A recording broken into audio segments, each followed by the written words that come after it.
नमस्ते, मैं हूं कथाकार और किस्सा गोई मेरा जुनून है। आज की कहानी हमें भेजी है उज्जैन से रवि जी ने। मैं रवि जी का शुक्रिया अदा करना चाहता हूं कि उन्होंने हमें ये कहानी भेजी।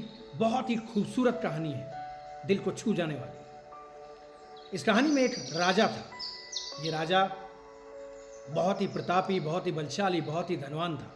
इस राजा की 4 पत्नियां थीं और राजा अपनी इन चारों पत्नियों से बहुत बहुत प्रेम करता था। पर जिस तरह हर सुबह की एक रात होती है, इसी तरह हर जवानी का एक बुढ़ापा आता है, हर जीवन का एक अंत आता है। और राजा भी एक दिन बूढ़ा हुआ। जब राजा मृत्युशैया पर पड़ा था तो उसे याद आया कि उसे एक वरदान मिला है।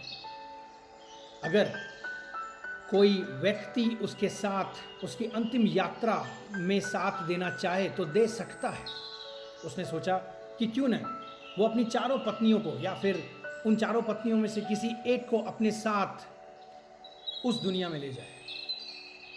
उसने चारों पत्नियों को बुलाया और उनसे कहा, तुम तो जानती हो कि मैं तुम चारों से कितना प्रेम करता हूं। मेरे पास एक वरदान है। अगर तुम चाहो तो मेरे साथ सशरीर उस दुनिया में चल सकते हैं, लेकिन ये तुम्हारी मर्जी के बिना संभव नहीं है। तुम सोचो और मुझे सच सच बताओ, क्या तुम मेरे साथ चलना चाहोगी? उसने ये सवाल जब चौथी बीवी से किया तो चौथी बीवी ने कहा, महाराज, ये सच है कि मैं आपसे बहुत प्यार करती हूँ, लेकिन ये भी सच है कि मैं खुद से भी उतना ही प्यार करती हूँ। अभी तो मेरी उम्र ही क्या है, मैं जवान हूँ और आपके साथ उस दुनिया में जाने का मुझे कोई औचित्य नज़र नहीं आता। इसलिए आपसे माफ़ी चाहती हूँ, लेकिन मैं आपके साथ उस दुनिया में नहीं चल सकती। राजा को बहुत दुख हुआ। गौर फरमाइएगा कि ये वो पत्नी थी जो सबसे जवान थी, चौथी पत्नी थी ना। राजा उसके लिए नित्य नए आभूषण लाता, बड़ा खुश था उसके साथ। उसे देख देख कर उसका दिन रंगीन हो जाता था। खैर, उस बीवी ने मना कर दिया तो उसने तीसरी बीवी की तरफ देखा और पूछा, प्रिय, क्या तुम मेरे साथ चलना चाहोगी? तीसरी बीवी ने कहा, महाराज, मैंने आपसे प्रेम किया है, मैं मानती हूँ, लेकिन आपके साथ उस दुनिया में अभी जाने का मेरा कोई इरादा नहीं है। मेरी बहुत सारी इच्छाएं हैं जो पूरी नहीं हुई हैं, और सच बताऊं तो आपके मरने के बाद मैं दूसरी शादी के बारे में सोच सकती हूँ, और सोचना क्या, शायद मैं करूँ। मेरी बहुत सी इच्छाएं हैं जो पूरी नहीं हुई और मैं अपने जीवन को इस तरह गंवाना नहीं चाहती। राजा को बहुत दुख हुआ। वो दूसरी बीवी की तरफ मुड़ा और दूसरी बीवी ने कहा, महाराज, जहाँ तक आपके साथ चलने का सवाल है, मैं सिर्फ शमशान तक जा सकती हूँ।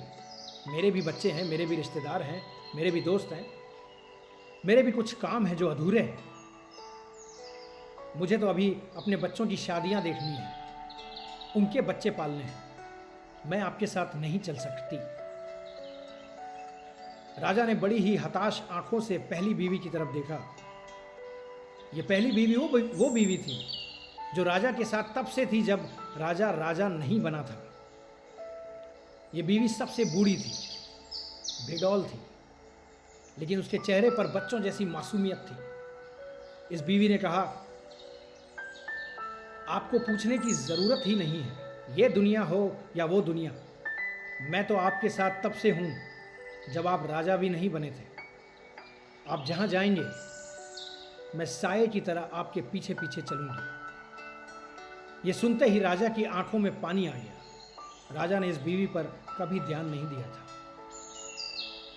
दोस्तों, अगर इस कहानी का मर्म समझना है तो इसे इस तरीके से समझिए। चौथी बीवी हमारा शरीर है। जब हम इस दुनिया से जाते हैं तो शरीर यहीं छूट जाता है। इस शरीर पर हमें बहुत नाज होता है। हम अपना चेहरा देख देख कर खुश हो रहे होते हैं। बुढ़ापे में भी हम अपने बाल काले कर रहे होते हैं, इसे नित्य नए आभूषणों से सजा रहे होते हैं, जबकि हमें यह पता होता है कि यह शरीर हमारे साथ वहाँ पे नहीं जाएगा। तीसरी बीवी गाड़ी, बंगला, बैंक बैलेंस, यश, नाम, कीर्ति, ये सब यहीं छूट जाता है। जैसे ही हम मर जाते हैं, ये सारी की सारी चीज़ें अपना नया मालिक ढूंढ लेती हैं। जैसे तीसरी बीवी ने कहा था कि आपके मरने के बाद मैं नई शादी करूंगी। दूसरी बीवी हमारे रिश्तेदार, हमारे दोस्त हैं, ये हमारे साथ शमशान तक तो जा सकते हैं पर उससे आगे नहीं। इनके अपने काम होते हैं, इनकी अपनी ज़िंदगी है, इनके अपने सुख हैं, इनके अपने दुख हैं। ये सुख दुख बांट तो सकते हैं पर हमारा साथ नहीं दे सकते उस अंतिम यात्रा में। पहली बीवी हमारी आत्मा है जिसे हम भूल चुके हैं। यह आत्मा हमारे साथ तब से है जब से हम पैदा हुए। आपने कभी सोचा है उस आत्मा के बारे में जो हमारे साथ इस लोक में नहीं उस लोक तक जाएगी, हमारे लोक परलोक दोनों सुधारेगी? क्या आपने कभी उस आत्मा को निखारने की तरफ सोचा भी है? क्या आपने कभी सोचा है कि मरने के बाद सिर्फ और सिर्फ आपकी आत्मा आपका साथ दे सकती है? इसलिए दोस्तों, इस आत्मा पर ध्यान दीजिए, इसे संवारिए, इसे निखारिए, इसकी तरफ देखिए, क्योंकि यही है जो हमेशा हमेशा आपका साथ निभाएगी। किसी ने बड़ी खूबसूरती से ये कहा है कि उम्र भर ये गलती करता रहा, धूल चेहरे पर थी और आईना साफ करता रहा। इसलिए दोस्तों, अपना चेहरा साफ कीजिए, आईना नहीं। रवि जी को फिर से शुक्रिया और आप सबसे फिर से निवेदन, आपको अगर ऐसा लगता है कि आपके पास ऐसी कोई कहानी है जो आप सुनाना चाहते हैं मेरे ज़रिए, तो प्लीज़ मुझे बताइए।